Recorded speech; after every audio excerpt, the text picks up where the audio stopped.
বর্তমান সময়ের সবচেয়ে আলোচিত ও বেদনাদায়ক নাম ফিলিস্তিন।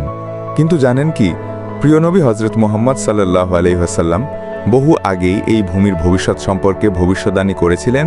আসুন জেনে নেই সেই রহস্যময় বাণীগুলো।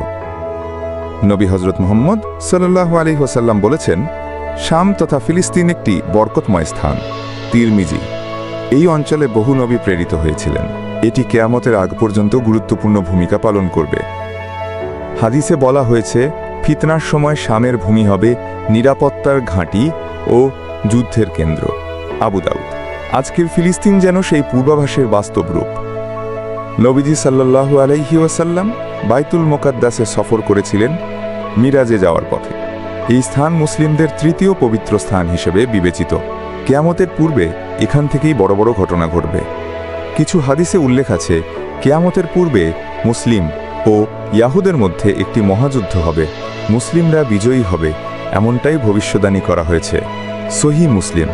ফিলিস্তিন শুধু একটি ভূমি নয়, এটি ইতিহাস, বিশ্বাস আর ভবিষ্যতের একটি বড় চাবিকাঠি। নবী হজরত মুহাম্মদ সাল্লাল্লাহু আলাইহি ওয়াসাল্লাম বাণী আমাদের সত্যের পথ দেখায়, আমাদের আশা জাগায়।